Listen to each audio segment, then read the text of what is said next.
So this is something I meant to do last year but never got round to. I'm a big chilli lover, so my plan for this video, if I can get away with it, is to take my chilies from seeds through to full growth and harvest, and maybe even onto kind of doing sauces and all that kind of stuff I do with them.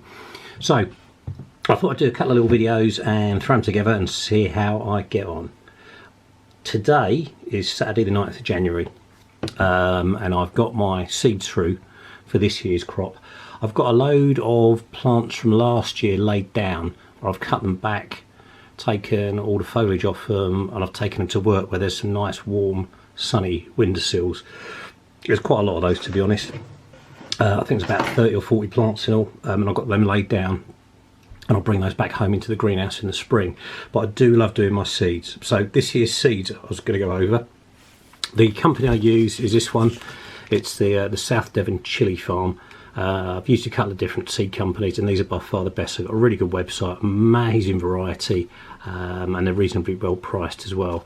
So I've got 14 varieties, and I bought 2 seed packs. One was a hot variety and one was a general variety with 16 different types of seed in them, and these are the 14 that I've chosen.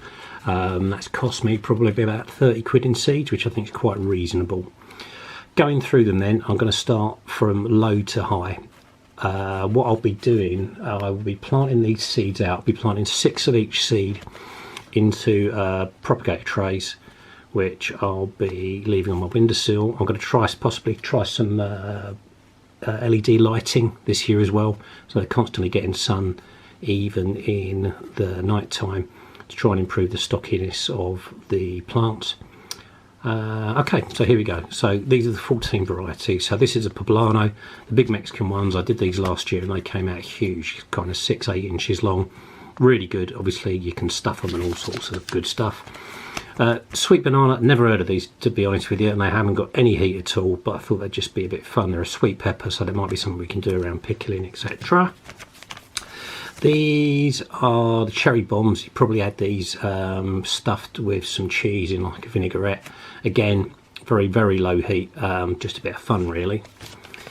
The Bulgarian carrot is certainly one I've never heard of before. It's showing medium hot and it looks like an interesting fruit. So again, bit of a novelty, that one. Come on to the hots now. This is a prairie fire. Look like quite a small fruit by the look of it, but yeah, why not try something different. Likewise, I've got the Peruvian purple. Again, these look like small fruits. I've done something similar, but they came in the pack, so let's give it a go. And likewise, these tap-ins, that's new to me. I'm interested to see what the Scoville is on these. Oh, they're not that hot. They're 50 to 100,000 on the Scoville, so they shouldn't be too bad at all. Tabasco. Now, this is one I've wanted to do for a while. This is your traditional chili for making your sauces from. We talk about the heat, 30 to 50. Yeah, this would be a good one just for making sauces. So this will be just an interesting little one to do. Then we get back into the heavy hitters now. So we've got the red habanero here. I tried red habaneros from the South Devon Chilli Farm last year and I didn't take for whatever reason. Don't know what I was doing wrong, but I'm going to try and improve my growth this year. And that's 300 to 350, which is about where most of the habaneros are, like the chocolate habaneros are around there as well. Paper lanterns, right, I had a great crop of these last year. These are lovely big solid fruits. They've got a nice heat to them, 300 to 350, a bit like the habaneros. These are really good, and they were great fun to watch grow as well. Orange habaneros, tried these as well. These would be around 350 as well, and these didn't take, didn't have a lot of them habaneros last year, unfortunately. Right, now we're going into the crazy stuff. The Boot Jalokia. Had some success with these, and Christ were they hot. Really hot, really dangerous, really good fun. And then we're going up into like crazy land here. The Trinidad Scorpions, which I did get. Now, these hand in hand with the Carolina Reaper, which are the hottest, these should be about 1 million to 2 million on the Scoville. What I found is my fruits were very small. I've purchased these actually from a chili farm before. They come to me mail order and they come like big and fat. Obviously they've got the advantage of hydroponics and all that kind of stuff, and they're professional growers. Mine were successful, but they were hot as you can imagine. but they were quite small fruit, so I'm hoping that's something that I can build on this year. So that is my seed crop for this year. What am I doing this year that I didn't do last year? So there's a very good YouTube channel of a fella called Chilli Chump.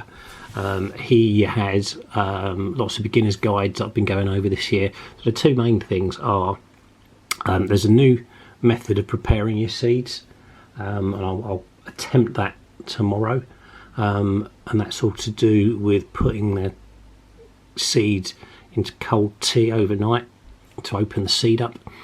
And secondly, as I say, I'm just spent 20 quid on Amazon buying an LED light that I'm going to use on my seedlings in the propagators. I believe it has a timer, so you know, I'll set it sort of 6 p.m. to 6 a.m.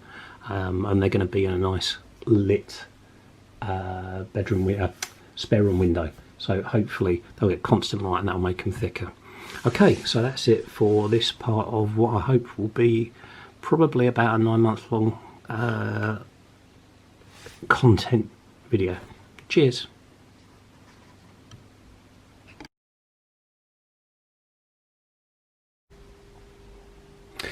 It's Saturday night now, so we've had a look at the seeds, and now I'm going to start preparing the seedling trays for the propagator. So it's a pretty cold night, but luckily a friend bought us a wonderful outdoor heater that's working and keeping everything nice for us. So just to explain what this process is then, the propagator is an electronic propagator, and it's made up of a tray with 7 of these capsules or seed trays in it. So each of the seed trays is one of these green bases. You put your soil in it, plant your seeds, and then cover it up with one of these, and this will either keep the moisture in or let the moisture out. So this is real sort of bare basic stuff. So what we do this is I use some seedling compound. I got a load of this last year, the John Innes #1 compound. If you take a look at it, it's really kind of sandy, so what this will do is it will drain off any moisture, and it means that the seedlings will have both a good dry kind of soil, and it's also very, very fine. It's like sand, it's more like sand than actual dirt, and they'll find it easy to expand into that. So that's all cool. So there are 7 of these to each of the propagator trays, and I've got 2 propagators, so I've got 14 of these, and it's just a matter of taking some of this soil and putting it in the tray. What the key to this for me is not putting too much in, not kind of taking it right up to the top and level. Want it about kind of 3/4 full, and as soon as this gets wet it's going to kind of reduce in size as well. So from there, taking it over to the work tray. Now I've got some old water. This is water from last year that I haven't used, which is perfect because hopefully a lot of the chlorine and stuff will have evaporated. All I want to do is just wet this down. What you don't want to do is have it like that when you're planting seeds, but you do want there to be moisture within the soil. So I'm just going to leave this to drain. As you can see, it'll take a while for all that to drain through. I'm just going to put it over there. So this is what we're looking for. These are the ones I did earlier. So this is it. As you can see, it's still damp and cold, obviously, but this will drain off and this will become a lovely warm environment for the seedlings. So I've got 5 there, a couple more on the go here, and another 7 to do, and that will be it. So this is what will go into the electronic propagators, and that will be the little house, the little incubators for our seedlings, probably for, I'm guessing, about a month before we can take them out, but we'll see. Anyway, that's it for now. Cheers.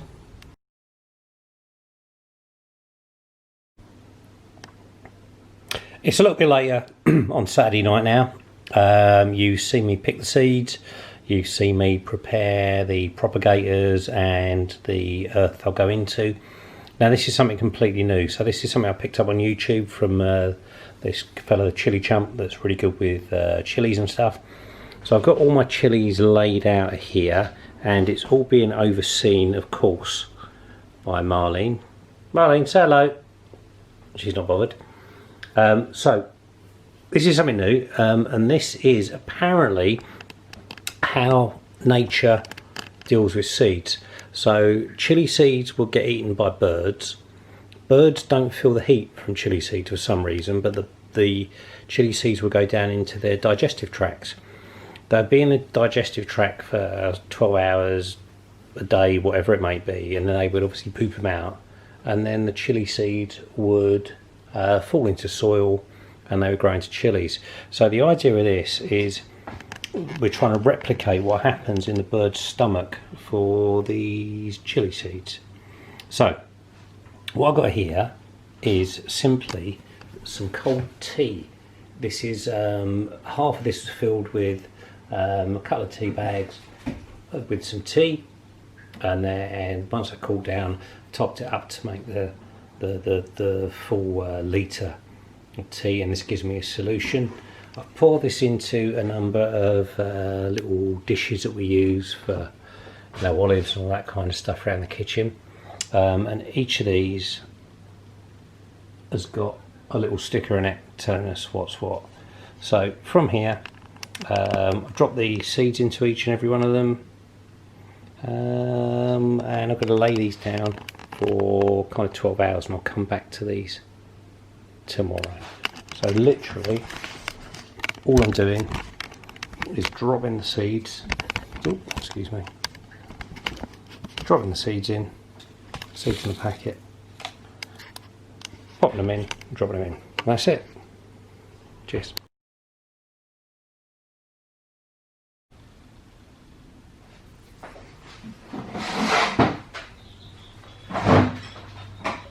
Now I'm coming to the bit for sowing the seeds. So I've got the earth in the little potting trays that I prepared yesterday.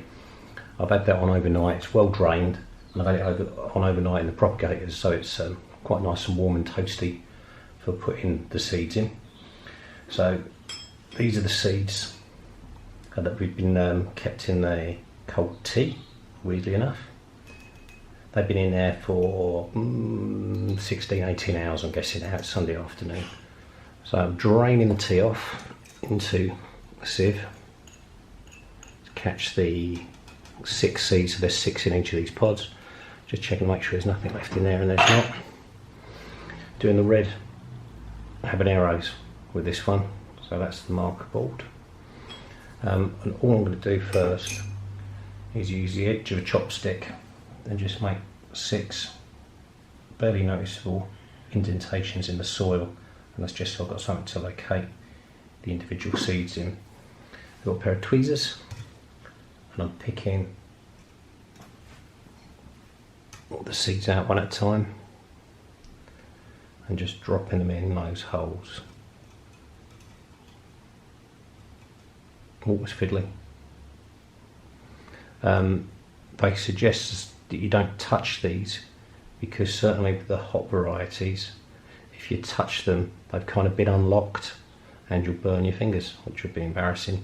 So I've got some rubber gloves on standby, but I haven't needed to use them. Seem to be getting away with it just with the tweezers, and I've done 7 in that one rather than 6. I'm only going to plant 6, so I'm just going to pick the biggest and best looking seed, and I'll leave that spare one.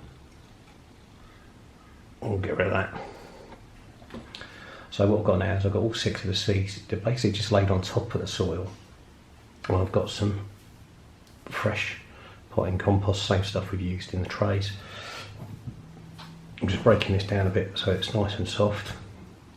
All I want to do is just cover them up with just a little bit of potting soil on top, not much, just, you know, probably a couple of millimetres really. Just want to make sure we can't see the actual seeds. I'm just going to tap it down really gently. I'm not forcing it down or anything, just so that the seeds are covered up. And then the next thing is I've just got a water spray gun, and this is again that stinky old water that I've had since the summer in the greenhouse, so hopefully all the chemicals will have broken down. I'm just going to give them a bit of a wetting down on top. Boom. And that's it, we're done. So put his little hat back on.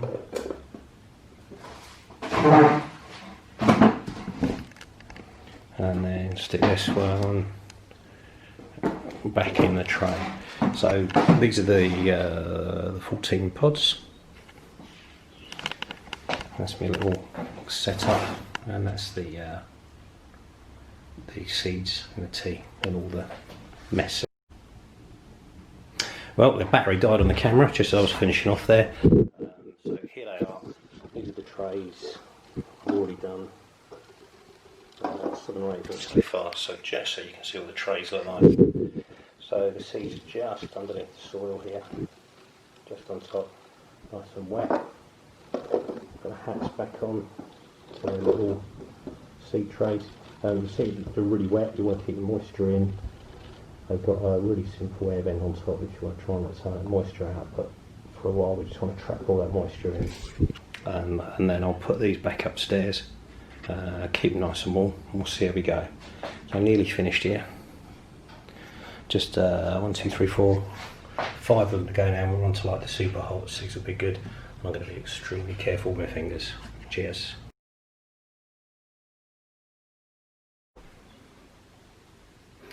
I've got the trays in the propagators now, and I've got a nice sunny spot here. So this is our spare room, and as you can see, we've got these nice big windows, nice and light, and facing onto the garden. I've got this windowsill, and I've got a radiator directly below it. And sort of January, February, we've got the heating on pretty much full time anyway. So this is great for the seedlings. So just take a look at one around here. I've only put these back in the propagator about an hour or so ago. You can hopefully see the temperature.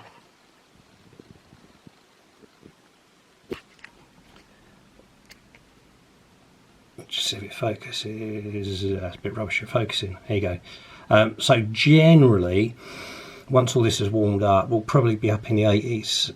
We're sort of 75-ish there, so we're going up into the 80s, and it'll get a little bit hotter maybe. So it'll be really warm for the seedlings. It'll be lovely. And conversely, the temperature, just room temperature, is a little bit less, but obviously quite a spike in the temperature in the little seed chambers here. So now it's just a matter of leaving them, keeping the tray covers on top of them, keeping all that moisture locked in, and hopefully they'll be nice and snug, and they will start sprouting. We'll have a look about in a week's time, so it's what the 10th today is, so sort of around the 17th. Take a look and see how we're going. Cheers.